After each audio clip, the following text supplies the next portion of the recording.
Hello, everyone. My name is Trish McCabe, and welcome to Conversations from the School of Hard Knocks. This is a podcast where people from all walks of life will be sharing their stories and the wisdom they have gained from their life experiences. In no way is this show offering any kind of advice or counsel. These conversations will be of a very sensitive nature, so please be respectful in your comments, and thank you for watching. Hello, everyone. My name is Trish, and welcome to Conversations from the School of Hard Knocks. Today, I have yet again my guest, Anna. Hi, Anna. Hi, Trish. It's always an honor to be here. And an honor to have you. Today, we're going to, the topic of our show today is adult children of alcoholics, substance abusers, and post-traumatic stress disorder. Mhm. We had talked before the show, actually, and because it's been a couple weeks since we've done a show together, and in that interim, Mhm. I did the shows with Rob, and you had, when we last spoke before today, you had mentioned that one of the shows, and it was the one on the post-traumatic stress disorder, Mhm. it triggered some stuff with you that really made you realize, oh my gosh, that's me too. And here Right. we are. Here we are. We're going to talk about post-traumatic stress disorder that that comes from being an adult child of a substance abuser. Mhm. Um, Absolutely. And I didn't realize that I had the complex person or post-traumatic stress disorder until I did watch that episode with Rob. I can remember, being 14, 15 years old, just going to sit in the shower and while I was taking a shower, just kind of sit down and completely just bawl it out because that was the safest place that I could go to cry. I didn't have to worry about him coming in there and seeing anything, using anything against me, or just anything. And I would literally have my little freak out moments in there. I would cry and I would freak out so bad because I was so confused about what was going on. And I was constantly trying to tell myself, well, you deserve this, because I'd heard it for so long that I'd work myself up so bad that I'd even throw up in the shower quite a few times. And I think I would do that like 4, maybe 5 times a week. And boy. I shut myself off from everybody. I would go and I would sit in my room and just listen to music for hours. And, most people, you know, I didn't even think anything about it because I'm introverted. I like my own company. I don't mind sitting in my room by myself and enjoying my own company. But I would literally just lay there for hours and just look at the ceiling and the fan as it was running. And I would just literally go into this little world that I had created, this little safe space that I had created to not deal with everything that was going on at the time. And I mean, like, my mother would even come and check on me just to make sure I was still alive because I would be in there for just hours. Or, the only time I would come out would be to go to the bathroom or to get me something to eat. And then I'd immediately scurry back into my room just to avoid everything. Um, I even I even tried to commit suicide. Oh my gosh. I And your mother didn't know anything about this. You didn't feel comfortable to talk to your I mother. didn't know I didn't know how. I didn't know how because it was always his word against mine. He always managed to do everything when nobody else was around. And there were a few times that my brother was around, but most of the time it was me by myself dealing with it. And I even tried to commit suicide. And the thing that saved me was my daughter, and I didn't know it at the time. I'm not going to go into the details of the suicide because it's not something that I condone, and I don't want to give anybody ideas. But my daughter saved me both physically and metaphorically because the next day I found out I was pregnant with her, Wow. and I was 17. And so nobody So did anybody, um, did your mom know about it? Did somebody find about the you? suicide, no, I Yeah. because I Like I said, I'm not going to go into details. It was not something I physically did to myself. I don't have any scar. I don't have any physical scars from it. I Oh, didn't try to cut. I didn't try to drown myself or anything like that. so nobody knew, basically. This Nobody knew. nobody knew. Nobody knew. Oh, wow. And watching that episode, it brought back a lot of those feelings. And I even had to take 2 or 3 days just to kind of sort through everything, just to make sure that it wasn't something that I was bringing up from like an old relationship or something. I had to sit with myself for a few days and really. I watched that episode, I think maybe 2 more times, just to make sure that what I was feeling was from that situation that I had to go through with my dad when I was younger. So it was rough, but it was a good thing, because it was things that I needed to face and that I needed to heal. There was a lot more that was dredged up. I apologize. I flashed back to the feelings that I had. I flashed back to the situations that I had. I mean, I was like, it was third party type situation that I was flashing back to. I was seeing it as it was happening, but I was this old Yeah, watching from it happen to my younger outside. self. Yeah. Yeah. Yeah, Um, yeah. and when he was talking about all of the complex post traumatic stress disorder, symptoms, and I was running. The first time I'd made a checklist, I wrote everything down. And the second time I watched it, and I was going, yeah, okay, yeah, yeah, yeah. And I even watched it a third time to make sure that I wasn't over exaggerating a situation. And isn't that What funny? we, It's like, and that's part of it too. And when you yeah, do actually start to realize you're not crazy, you question that too. This is the you do, toughest thing when you experience these things as a little kid. You question yourself constantly. you do. It's really it's surprising even as an adult. You think you're past certain things and something like this will come and it'll trigger you and you go, wow, I guess I have some Yeah, work to do, because it just infiltrates its way into every facet of your life, or every corner of your mind. everything. I mean, your entire Yeah. being. I mean, just everything that you thought you had Gotten over. imagined or Right. moved past or whatever, it creeps back in, and it's like, oh shit. And it's like shell shock, because it's like you're going through it again, but you're understanding it on a deeper level. So it's rough. It's really rough, but it's something that we all have to go through, so that we can heal those pieces of ourself that need to be healed, so that we can understand why those cracks are there, so that You we can can understand how it identify lets the light them. in. Yeah, Absolutely. you can identify them and go, ah, yes. And the more that you do that, it's like you catch yourself easier. You can say, I know what Yes. that is, and Yes. you know how to deal with it and process it. That's why this is so great. I cannot say enough. Just right when I called you before we did the show, I was so excited. I always get nervous and excited just because I wish someone had been here to tell me these things. Yes. I'm Yes. 55, I just wish I could go back, but I can't. But I can do what I'm doing, and you can do what you're doing. And while we're Absolutely. helping ourselves, we can show others, hey, you're not alone and you can heal. You can get past Yeah. this stuff. Yeah.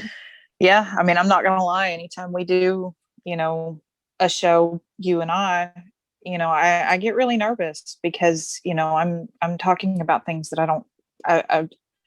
I've talked about, but I've never really talked about. So I get very nervous, simply because I don't know how I'm going to be triggered. I don't know if I'm going to say something and break down and start bawling. I don't know how other people are going to receive it. Because I mean, it's it's really personal, and that's why I got a lot more strength after I saw Rob do his couple of episodes, because I was like, okay, I know I'm not crazy, but at least it's a reminder that I'm not crazy and I'm not the only one who's gone through these things. Um, Even though his situation is different yet similar, it's comforting to know that I'm not completely off my rocker. Yes, yes. And uh it's particularly emotional because uh he's currently dealing with someone in his life that is a narcissist, and Mhm. so it's especially good to be talking about this, and I believe you are as well. I am too. Yes, um yes. to help us through honoring our boundaries, because It's almost that's like a lifeline. really, it really is.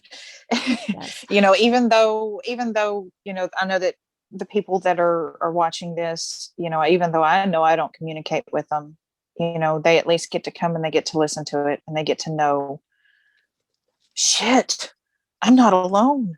Fuck yeah. Yeah.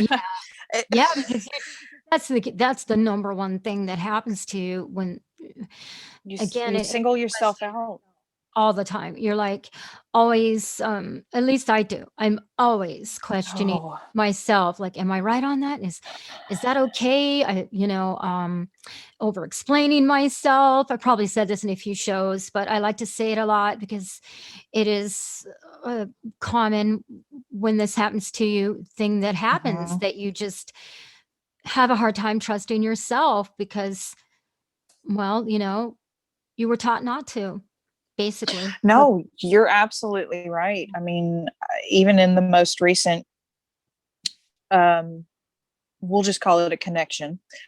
Even the most recent connection that I've experienced, that had the potential to be a romantic situation, I would say, "Hey, I'm not in the mood to talk today," and then I would immediately begin to question if that person understood why.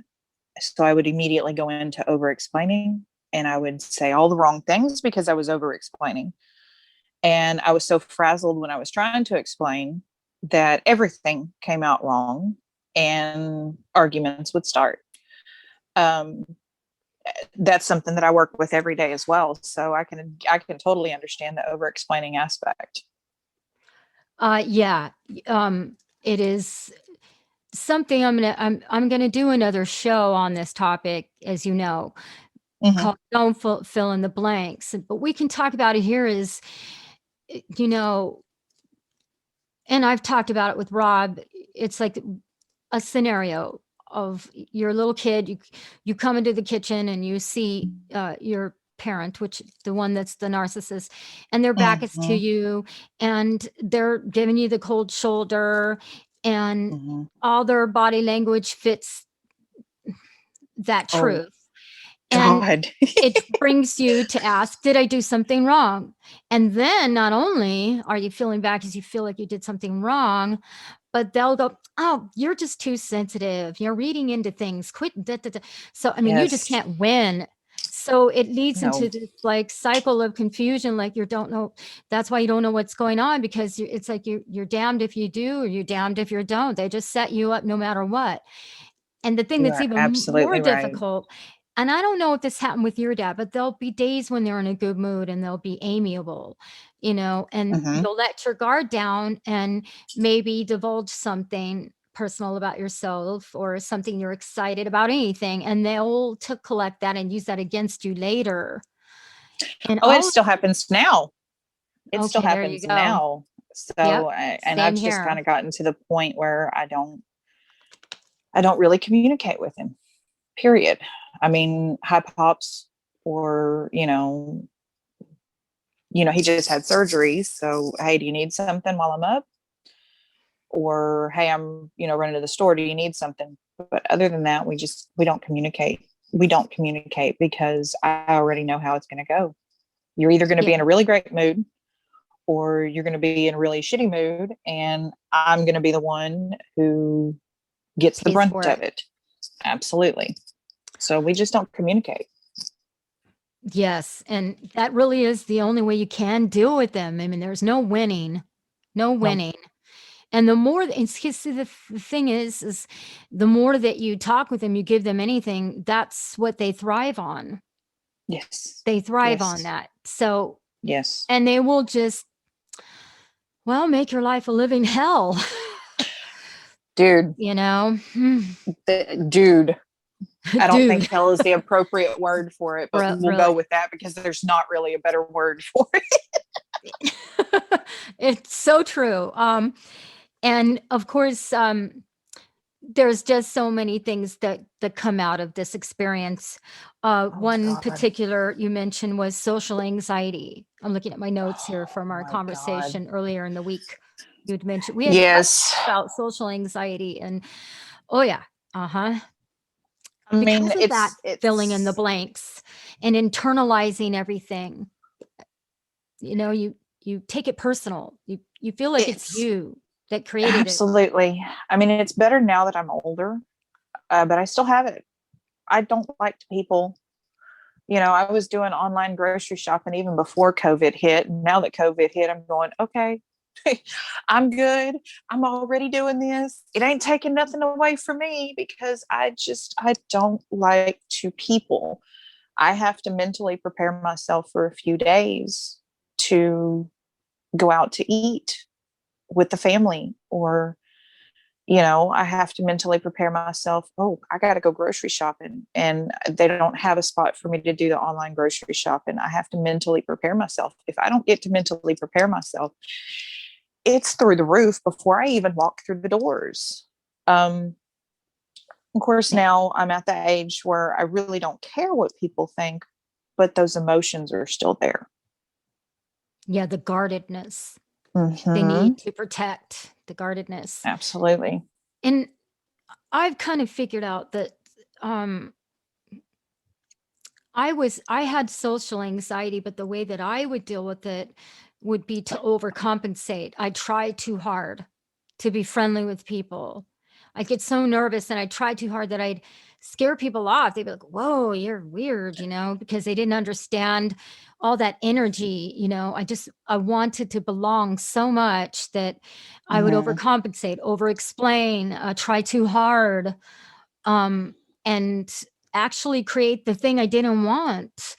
And that gave me more anxiety. So it was like I couldn't get off that treadmill of, I would try too hard. Then, they would reject me. And then I just get Mm-hmm. more anxiety from that.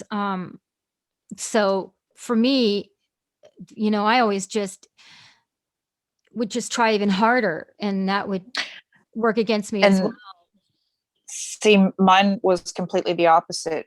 It was like I spent years as a kid biting my nails, and I realized at some point, I don't quite remember how old I was, during school, in the school year. I mean, I'd be working with nubs for fingernails, but when I was home for the summer, or I was home on Christmas break, I actually had nails.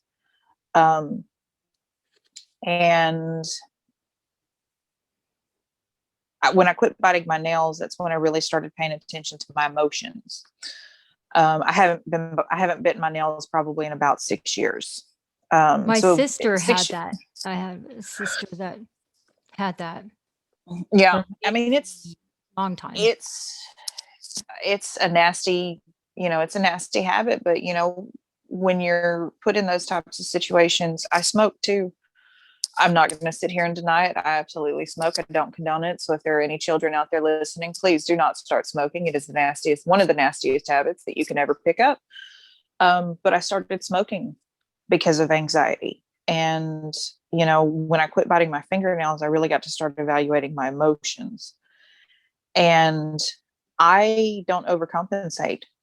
I completely shut down. Have you ever seen Click with Adam Sandler, I where he's didn't. got the remote? Okay, well, No. he's got a remote and he's able to put it on autopilot, so to speak. So, if anybody else has seen Adam said the Click, you know exactly what I'm talking about. It's like I would communicate, but I wasn't there. I would just completely shut down internally, And it made it very hard for other people to communicate with me because I was so anxious, shut down, and shut off. just so overwhelmed with the social anxiety that, I would communicate, but it wasn't cohesive. It wasn't cognizant. It was just, yeah, okay. Yeah. And they Okay, would be cool. like, wow, Yeah. what's going They on? would, Right. they would get turned off to me that way because they just assumed that I thought I was better than they were because I wasn't communicating. And that was never the case. It was just, I couldn't. I do good in small groups, but if it's anything bigger than about 3 or 4 people, I shut down. And I still do it to this day. I even have a hard time getting up and going to work because there are some days that my anxiety is through the roof and I really just don't want to people. And the people that I work with are even surprised that I have social anxiety. I mean, even this right here, even though I don't see the other people, it still triggers my social anxiety because I know people are going to be listening to it. I understand completely. Yeah. Yeah, that was, I think, one of the first times I had a breakthrough was when I realized that I had acute social anxiety. And it's kind of interesting because mine was, I realized that I had a judgment about superficiality. Once I realized, because I thought, um, I, I, I don't know where that judgment came from, but I had a judgment about that, and it, it made me feel like I should be open and friendly to everybody, to my detriment. And see, I have You know, paranoia, the exact opposite. I'm afraid that everybody's Hmm. always out to get me. I'm so afraid that, of the situation that I went through when I was a kid. I'm so afraid that even though I know that there are beautiful people in the world, even when I know that there are good people in the world, and even though I know that not everybody is going to be like my father, I still, the back of my head, you have that little voice that goes, "Oh, they're out to get you. They're trying to figure you out so they can use it against you." I mean, just anything and everything negative. I have that little voice in the back of my head that's constantly going off, and I'm in a group of more than 3 people. So I went the exact opposite with it. Yeah, it's weird. It you could, we just find ways to cope with things the best that we You're can, right. you know. You're So that's right. what I would do, and that actually worked against me. Um, but I understand. It's the same feeling is underneath, the same experience. The Mm-hmm. reason why these things are happening, and uh, one other thing that we talked about that I think that kind of ties this to is is passive aggressive. We learn passive aggressive ways of communicating because we don't feel comfortable Yeah. saying things out right, because we don't get the support that we need, so we find other ways, and passive aggressive is Oh, a way to do that absolutely. without actually being aggressive, even though it is aggressive, but it is a covert thing that you learn from the narcissist and the Absolutely. And codependent it's, parent as well. They do it as well. It's yes. a big thing in society. I feel that is the way that we Yes. interact with each other so much in our daily activities. Yes. And Yes. I mean, I yeah, can that's remember saying things to my friends, if they wore an outfit that, I didn't necessarily find attractive. I didn't just let them be. Is that really what you're wearing? I would say the exact same things that I would hear from his mouth. And it wasn't until I was older that I was like, oh my God, I sound just like my father. Oh my God. Because when you become a exactly. parent, you do start sounding like your parents. You say the exact same things that your parents said. And I had to check myself. I still have to check myself because I have the passive aggressive tendencies that I learned, even towards my daughter, towards anybody in the family. There's quite a few times that, something will aggravate me and I don't say anything. I actually broke a barrier this past weekend. I was sitting on the couch and I was, sharing candies with my nieces, and my one niece chipmunked it and put all of them in her mouth at one time. Of course, I told her, I was trying not to yell at her. I was trying not to raise my voice at her. And I told her, I said, if you continue to talk with your mouth full, I'm going to put you in the corner because I've told you repeatedly to stop. So she did it again. I put her in the corner. The reason I put her in the corner was because I did not want her to talk with that much candy in her mouth, because I didn't want her to choke. I didn't want to spank her. I didn't want to yell at her. I just put her in the corner for a minute. And then I had her come back and I was going to explain it to her, but everybody else jumped in. So I let them do what they needed to do. I went outside and smoked me a cigarette and I calmed down. But then I expressed the frustration that I had, when normally I would have just not said a word and let the frustration come out as passive aggressiveness. Yes. And it's that, not being taught as a child not to have your emotions. Yes. Don't get angry, don't cry. So we just has to stuff them. And that is a huge part in passive aggressive behavior, because you can't outwardly say how you're feeling and how what that Absolutely. person is doing is making you feel. So you have to find other ways to do it. And it is a very challenging thing into adulthood to communicate your feelings. It's very difficult. So It is. I And really relate to that. Mm-hmm. Now that I am learning how to communicate my feelings, quite often I say the wrong things and it comes out completely wrong. But as we've discussed, I'd rather say it completely wrong and say it than to not say it at all.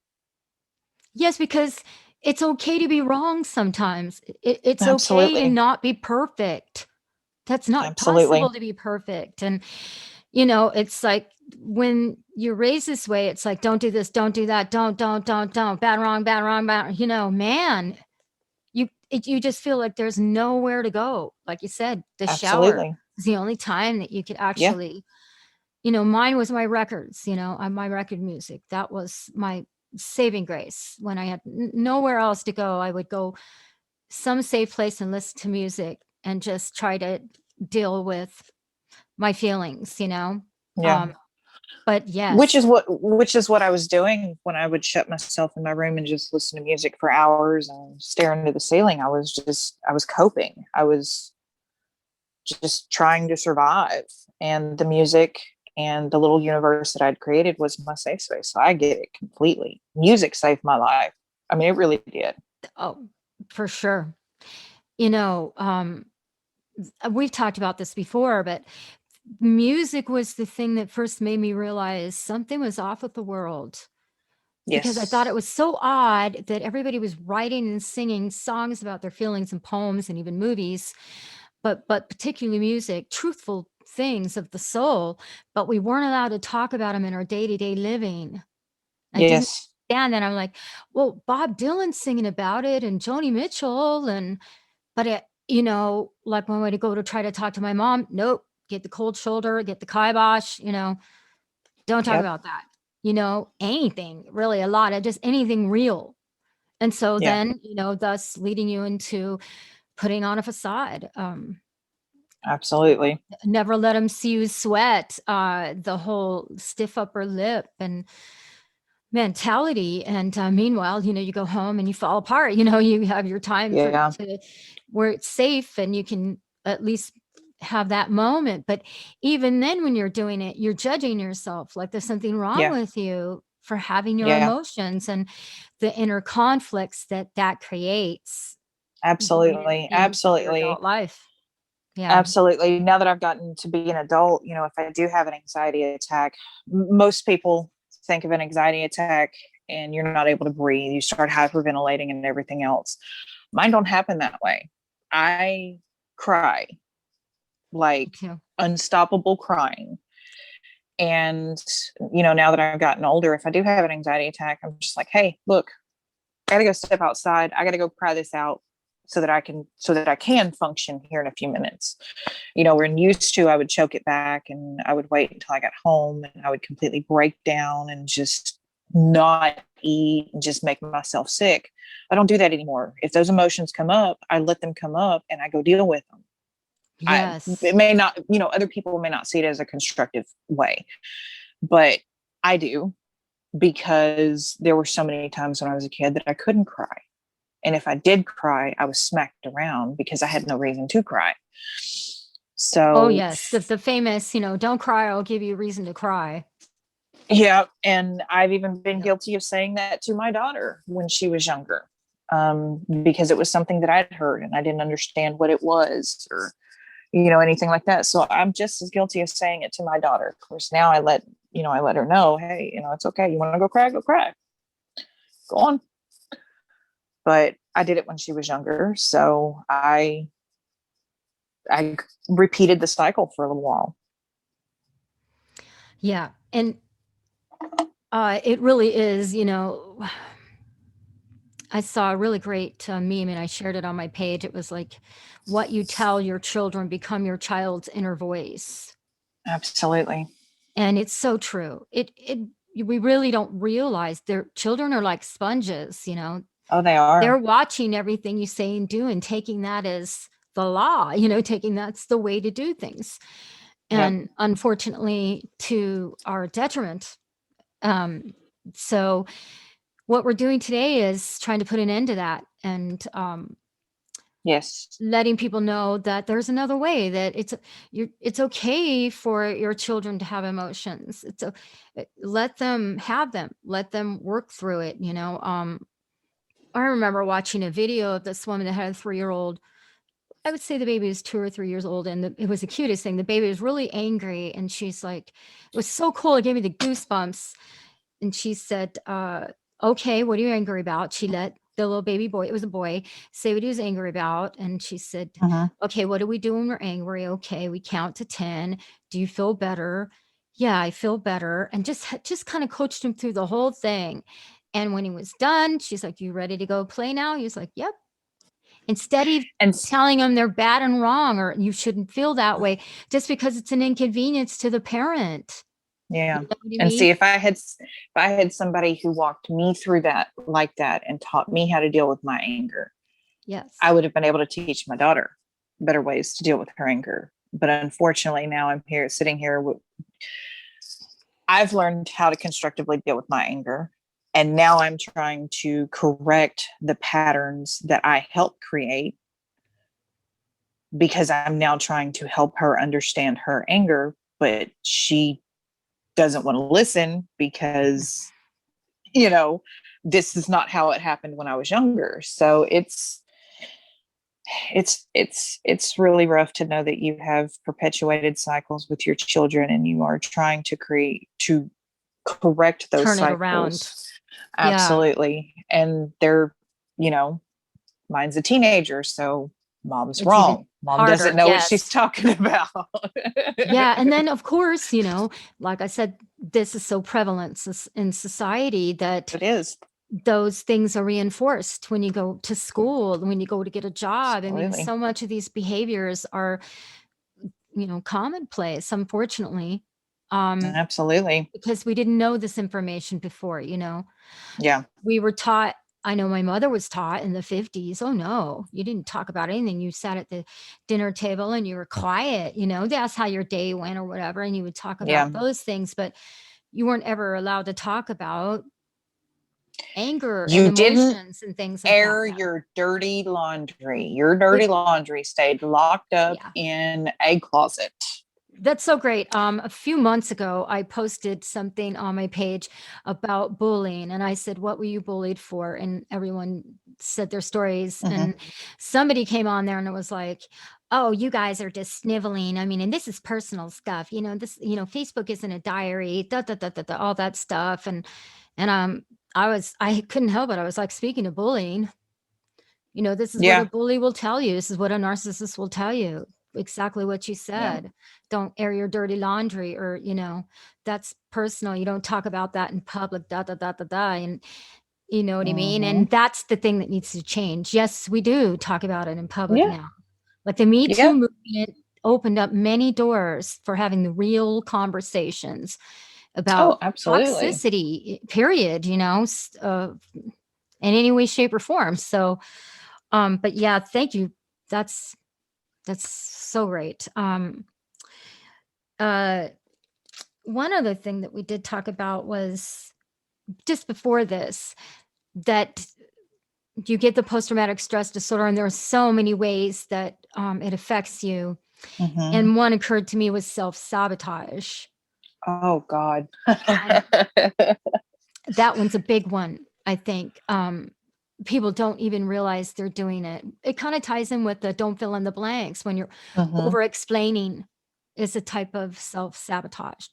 When, like you were Absolutely. saying about one of your guys that you were dating, and you were trying to explain something. What was that that you said? I would like over explain, and Yeah. then it would come out all wrong. I would start saying all the wrong things because I was self-sabotaging. I was filling in the blanks. I was assuming that he was angry. I was assuming, just assuming in general.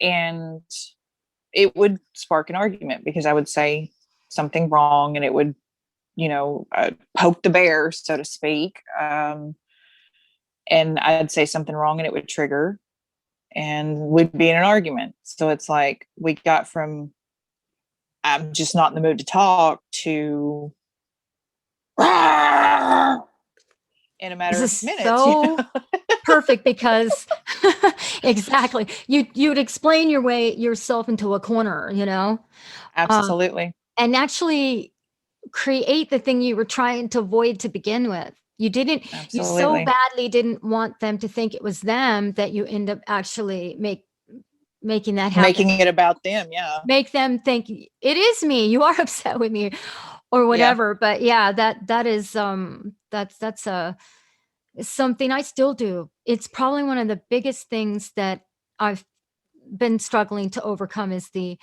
over explaining.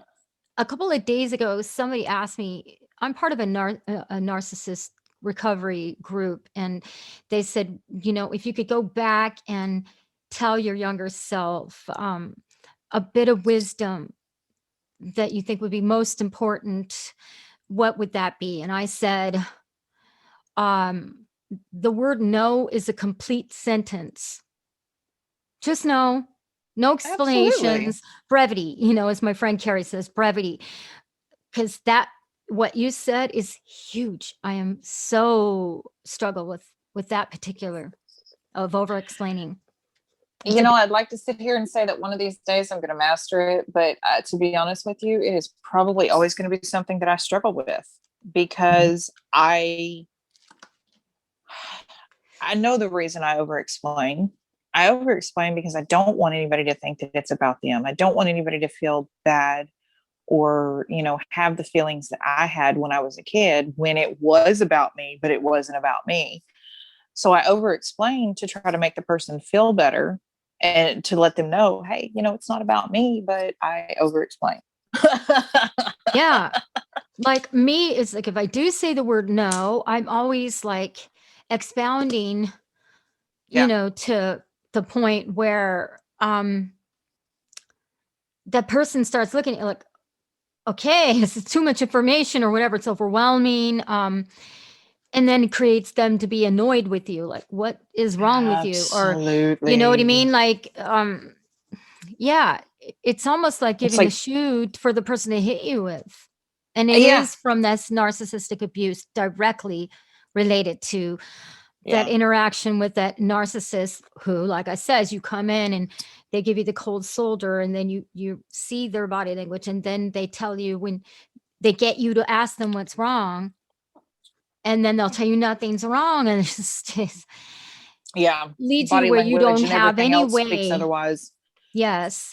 And then you don't have any way to communicate. There's nothing that you can do to fix it. So, which is Absolutely. really, I it's mean, difficult. actions have always spoke louder than words as far as society is concerned. But when you go through what we've gone through, you really pay attention to a person's actions versus their words. And if their actions are telling you one thing, for a while, you may believe what their words are saying and overlook the actions because of that codependency that's within us. But at a certain point, you step back and you go, oh, wait. I see your lips moving and I hear the words coming out, but what you're doing is telling me completely different. And that's the point that I'm at in a lot of situations in my life. It's the lip service. It's, because you get lip service when you went through what we went through. Their actions say that they're angry, but their words are, oh no, you're just too sensitive. You get that lip service. And then when you go into relationships, because I straight up went the codependency side of it. I've still battled that, and I will always battle that till the day I die. I know that I will battle it till the day I die. And you want so much to be loved, and you want so much to have people in your life that care about you, that you choose to overlook their actions and pay attention to just their words. Because you want to believe the words so badly. In fact, I just saw. Believe the words. I gotta share this. I think I just added one to my collection, my large collection of memes and things that are really poignant and powerful. Never ignore your first instinct just because it wasn't what you want to believe. Absolutely. Yeah. And when I watched that video with Rob about the complex post-traumatic stress disorder, I had to go back and I had to evaluate, all of my past relationships, friendship, romantic, all of them, and really pay attention to why I kept these people in my life. Oh my gosh, yes. You and I talked about this. I recently came across an impasse with a friend that I realized in our conversation and talking about this. Oh my gosh. It's exactly what you said, where they had all the right words, but the things they were doing were very covert, very under the radar. You and I were going through it at the same time because we talked about my situation as well. Mine was with the possible romantic relationship that that could have been. We'll just call it the connection. Yes. For the longest time, I'd hear his words and I'd float on cloud 9, and but then but as you go along, you realize you're the one doing all the giving. You're making the time. You're the one I wouldn't say available that I was giving, for them, Yeah. And I wouldn't say that I was giving all of the giving, because there were, several situations that the giving was given on the other end. Oh yeah, that's true. It wasn't all the giving. But no, it wasn't all the giving, but actions spoke louder than words. Yes. And I had to sit back and I had to, hey, okay, we need to take a break and figure out what it is that we want. I don't know what I want, but I know this ain't it. And even in that situation, I first started getting the scuff because I bailed. He had a lot of personal stuff going on, and it probably wasn't the most opportune moment for me to bail. But at the same time, the reason I left was to give us both an opportunity to grow, because he was saying one thing, doing another. Say he'd want me there, say he wanted me to be there, but, for whatever reason, time couldn't get made. Only when it was convenient for him, kind of thing. Well, too. I guess that's the way it would be viewed from my perspective. Yes, I'm definitely not trying to say, I'm not trying to talk bad about anybody, because I do care about him a lot. I wish him nothing but the best. Absolutely. I'm so glad you And brought that up. Absolutely. Like same thing here. I It's not about bad and wrong. It's about no, boundaries. It's about what works for you yes, and what doesn't. It's not about making them out to do anything. It's just if no, they're not honoring your boundaries and not respecting you and respecting your time and your effort and matching that, you had said that. I think that's a yeah, great word. Matching the effort, yeah, then it's an uneven relationship. It's a one-sided thing. absolutely. And it's Yeah. one of those that, somebody has to take a step back and say, is this really what I want? I mean, I'd be lying if I sat here and said that I didn't want to be with him. I absolutely would love to be with him. But I'm not the only one that has to make that choice. And he's got a lot on his plate. We both have a lot of growing to do. So I made the hard choice to take the step back. And it took every ounce of me to do that because of my codependency. And to Yeah. not fill in the blanks and to not second guess my choice and to not want to coddle him despite myself, because I didn't want him to feel bad about the situation. I didn't want him to worry about the situation. I didn't want him to feel like he wasn't loved. Which is the But key thing to codependency is absolutely, the taking on other people's stuff, you know, absolutely. and choosing them over our own selves. Because when you're raised this way, you are taught to look out out outward for acceptance for the acceptance and the and validation love and the and validation rather than yeah, yourself. Yeah. yeah. And So so you're always taking care of everyone else and their needs come before your own, which leads you to a absolutely. road of not having any boundaries, Oh basically. God, no, God. And then if you're I in a just now, relationship yeah. I'm sorry. No, go ahead. If you're in a relationship for a while and you've done that, then when you decide to put a Have the boundary in place, boundaries.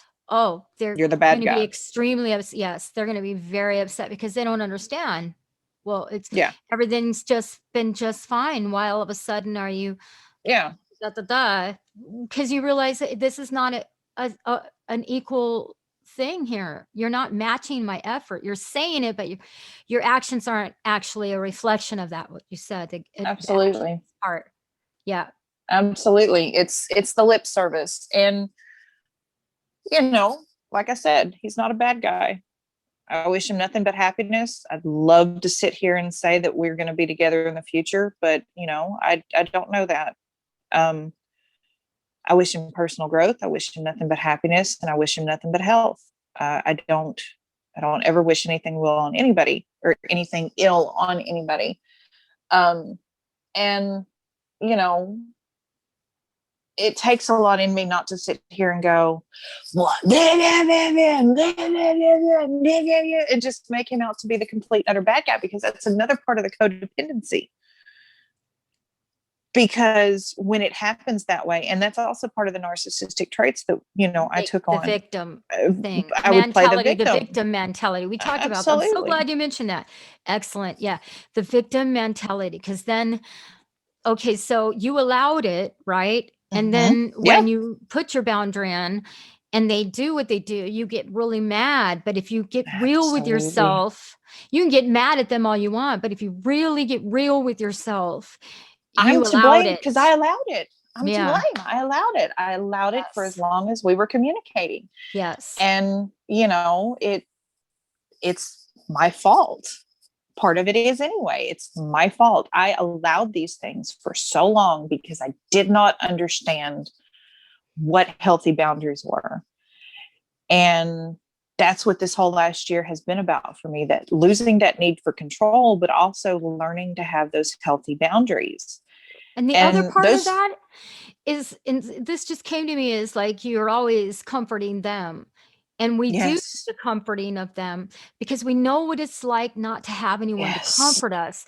So we end up yes, overextending ourselves because we don't ever want to do to someone else what was done to What has us been to our done to detriment. us. Yeah. And then Absolutely. it's just the whole, you know, It's just and the whole cycle all over again. And when you finally step up and say, you know what, I want off this toxic merry-go-round. Yes, they're going to make you out to be the bad guy because before now you haven't said anything and it happened that way. I'm not angry at him, and I so understand why he wanted perfect. to make me. I understand why he wanted to make me be the bad guy, because I did not have enough balls in the beginning to step up and say, "Yo, wait a minute, something ain't right. You know, this is how this is making me feel. We need to actually talk about it." And It's so I didn't do so that. I love that. That's great. That's great. That's so perfect. It's what Iyanla Van Zant says in one of her books, which, by the way, listeners, Iyanla Van Zant has some great books out there, really good material on a lot of this stuff, the daily living of just, you know, if you want to know the end, go to the beginning. The things you don't address in the beginning of anything, the red flags that you see, well, they're not going anywhere, you know, they'll come back and haunt you if you aren't honest. And the first key to that is honesty with yourself. Like, hey, Mm-hmm. I'm not getting my needs met out of this relationship. Doing a, you know, I'm doing a lot of giving, but the effort isn't matched. And but you can avoid all that by what you said, you know, saying, hey, you know what? And just call that red flag out and go, this part doesn't really work for me or whatever, and save both of you a lot of time. But, you know, these are things we're not taught, right? I mean, here we are. You're absolutely right. I mean, when you do finally have that aha moment going, yo, and the thing of it is, here's the funny part, I've had those aha moments in the past. Yo, it's me, I've had them, but I didn't understand why it was still happening, even though I knew I was the common denominator. The pattern. You notice a The pattern and pattern. you're going, this again. Why does this keep happening? Why do I attract this kind of person? Rob and I talked about this, Absolutely. you know, Until this last situation, I knew that I attracted certain types of people. Um, and I had honestly thought that I had broken, you know, the pattern with this one. But unfortunately, because I was not able to understand healthy boundaries, I still did the pattern. If I had been able to address healthy boundaries in the beginning, who knows where we would be? It could have gone one of two ways, but it was a lesson that I had to learn and go through so that I could sit here and be like, wait a minute, this is not healthy for me. Doesn't make the other person a bad person. Doesn't necessarily, I'm not sitting here saying, oh, well, this person is this and this person is that. No, it just means it's a toxic situation. And I'm the reason it's a toxic situation, yeah. And the at bad least and from the wrong part that I can thing. look out. Yeah. The thing about making it bad and wrong is not accurate. It's more like if this person can't honor your boundaries, then it's just not going to work. It's not even bad and wrong. It's just like, that's what you want to do. And that doesn't work for me. And if it's not something you want to Absolutely. change, you have that right. But I have to do what I have to do for me. You can Absolutely. do what you want to do, but you know, if it's not working for me, it's not going to work for anybody. The relationship will not work if you're feeling that way Absolutely. all the time, you know. So, but Absolutely. And I mean, yeah. I can remember all the conversations that we had had about the situation, and it never clicked with me until that point. And I was like, wait a minute. No, it's not going to work for me because of these reasons. You know, it's like I told him, I said, I'm stepping back to give both of us a growth opportunity because I have just as much growing to do that he might have to do on his end. And it may be completely different. And unfortunately, this type of growing I have to do by myself. that's another part of the codependency, is not honoring yourself enough to sit here and say, no, I need to be here by myself. I need to be by myself for a little while. And I do. And that's why it's so difficult when you do finally decide to say, if you've been doing this for a while, like we said before, that person's not going to understand it. But at some point you just realize this isn't working. There I'm was on a something toxic else I roller was going to coaster say, maybe, but anyways, yeah, you're on a toxic roller coaster, and that you help create. Yes, that's the point I was going to bring up. That's where the codependency, Absolutely. you're an enabler. You're enabling that person to not grow as well. So you had said before, it's like, it's not that I just want to leave and go off and grow. It also provides that other person with some time to reflect if they decide to Absolutely. look into that. But Absolutely. you're not helping somebody by being an enabler. You're not in any way, if any behavior that is destructive to both parties and just staying to try to fix it is not only bad for you, but you're not helping that person grow either. You're actually keeping from them growing by enabling them and staying there and trying to rescue them, which is a big codependent thing of, again, going back to, what it's like to be abandoned, what it's like to feel alone, and to be made to question yourself, or any of those things. So you try hard not to you try to save that other person to your detriment. You try to take their stuff on literally. And when we put these boundaries in place, they also have to be responsible for their part. You cannot, that is not our responsibility to and bail somebody out that way. Yeah. Guilt is something else that guilt. I don't mean to cut you off, but guilt is another thing that you face with codependency.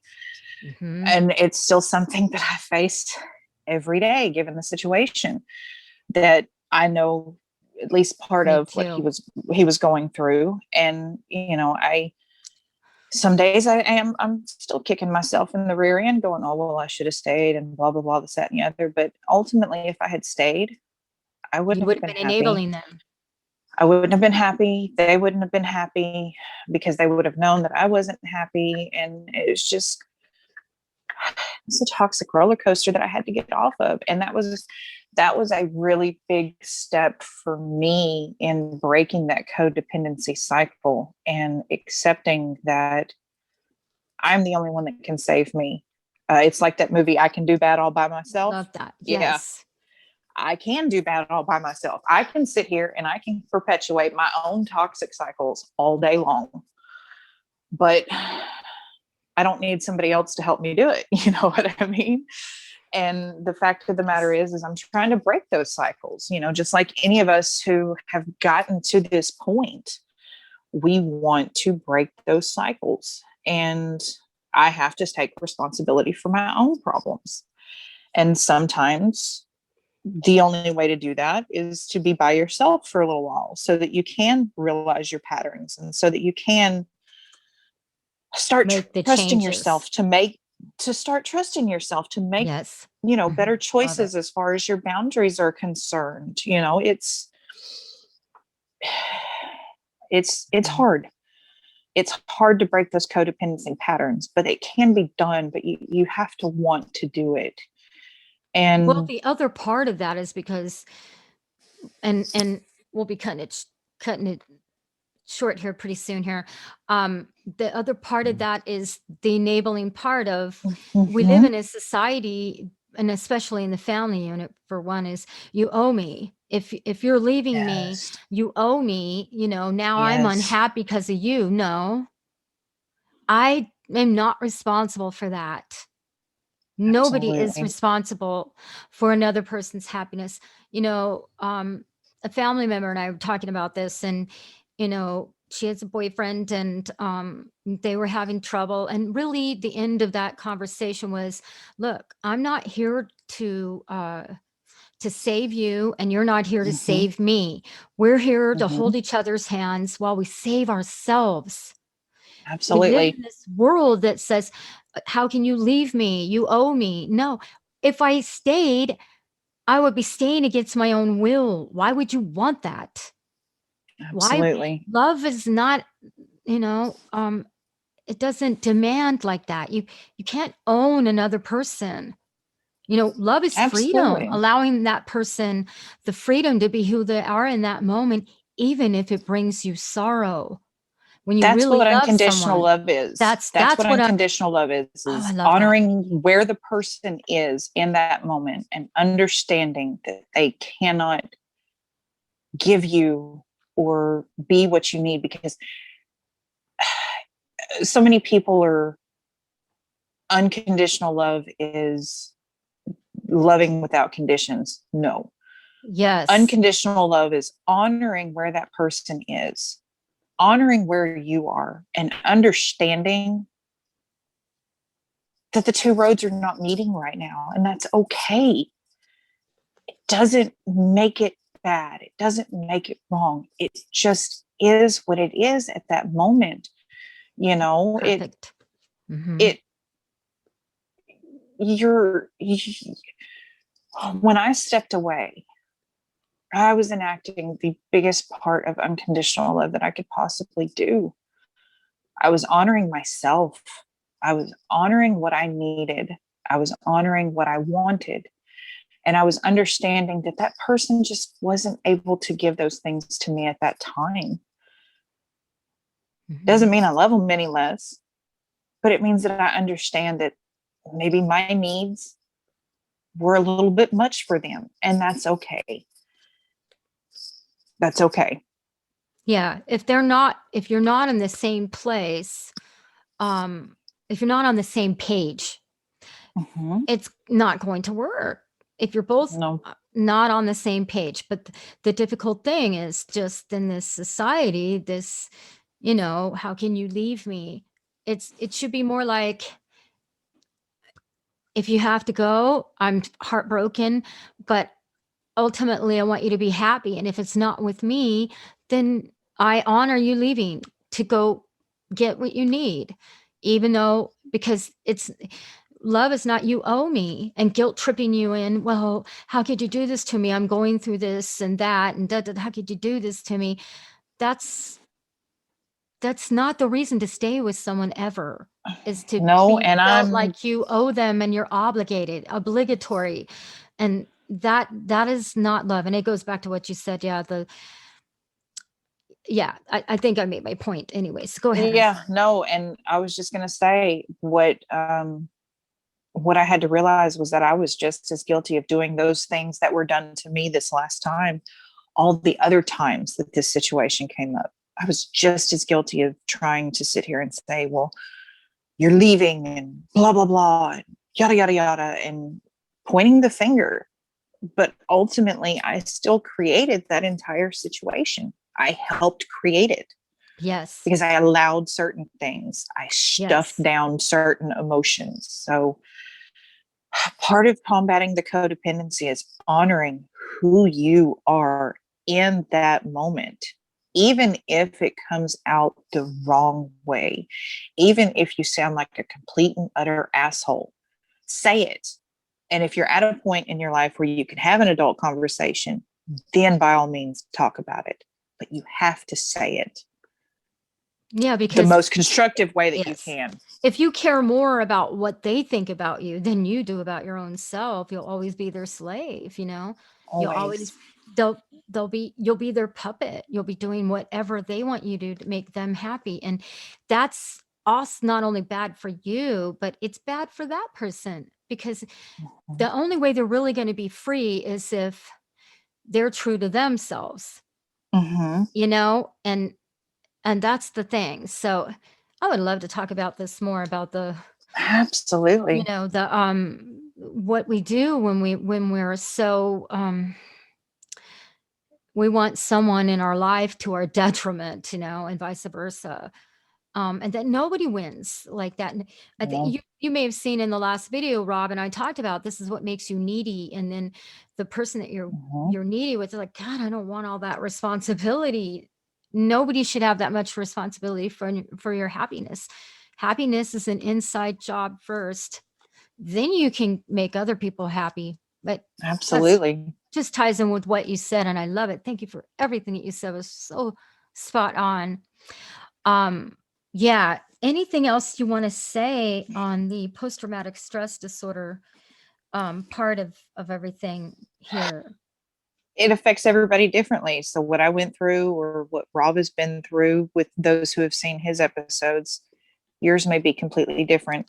So, I would be like Rob, just do your research. Go see a counselor if you think you need to go see a counselor. Go talk about it. It's not going to hurt. I mean, if you're really open to it, it'll help. So just understand that just because Rob went through it a certain way or I went through it a certain way doesn't mean that what you went through wasn't post-traumatic stress syndrome. Yeah. Yes. Absolutely. Um, and anything else you want to say?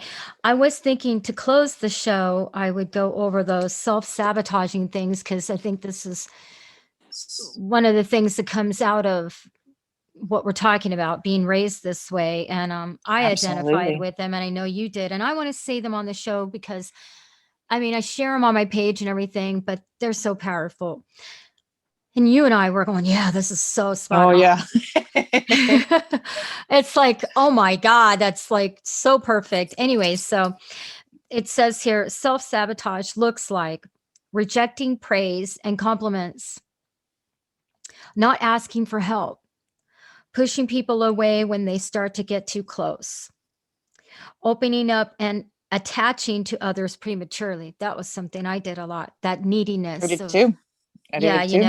of, and it's like a backwards, yeah, a way of trying to get a need met. But anyways, refusing to do something unless you can do it perfectly. Yeah. Procrastinating on important projects, putting, yeah, I'm sorry. yes, yes. Oh my gosh, is that so true? Putting everyone else's needs before our own, Mhm. constantly criticizing yourself and all the Mhm. time. And that one I Mhm. really struggle with a lot. It's always in I your do mind. too. It's always going. And then of course the one that you said, isolating when you were hurting. Yeah. I think all of these are things for the viewers to think about. If that's you, look into that. Again, Jan the Van Zant has some really good material. Particularly yesterday, I cried. I really liked that one. Um, Life is a Meantime Experience. That's a really good one that talks about relationships, which is, and so much of this stuff we're talking about, and the principle of, if you want to know the end, go to the beginning, and the things you don't address in a toxic relationship, in any relationship for that matter, they're not going anywhere. So that Yeah. book is excellent in talking about how to make changes and stuff like that. That's some of the literature I've read that was really helpful to me. Is there anything you would like to recommend? Um, I mean, I watch videos, read books. I mean, there are plenty of bits of information about the topic, Yeah, about you could go online. Yeah, any kind of topic about what you've been through, narcissist abuse, post-traumatic stress disorder, codependency. I mean, anything. I just recommend everybody do their research. And again, by all means, if you feel like you need to talk to a counselor, please, yeah, please, there are ways reach that you out. can. And particularly, I would look for um, therapists that specialize in the field of post-traumatic Yes, stress disorder um, and codependency, because those two uh, they are kind of go hand in interconnected. hand. Yeah. Yeah, Awesome. Well, thank you so much, Anna. I love talking with you. When we're not on the show, we talk for hours. It's wonderful. And I'd like to keep the door open for another show. If absolutely. that's something you have the time for. I know you got school, work, and so much more. So that's just to think about, but that door is always open. And for my viewers out there, I'd like to say, if you're interested in coming on and telling your story, please hit me up on Facebook, hit me up on my YouTube channel. And I would love to hear from you. Also, please feel free to comment. That's so important. We're always open to learning new approaches and new angles and topics and whatever to further communicate this information and help as many people as we can. Absolutely. Yes. Thank you so much, Anna. And I will look forward to talking to you again real soon. Thank you, Trish. Have a good night. You too. Thank you, everybody. Bye-bye now.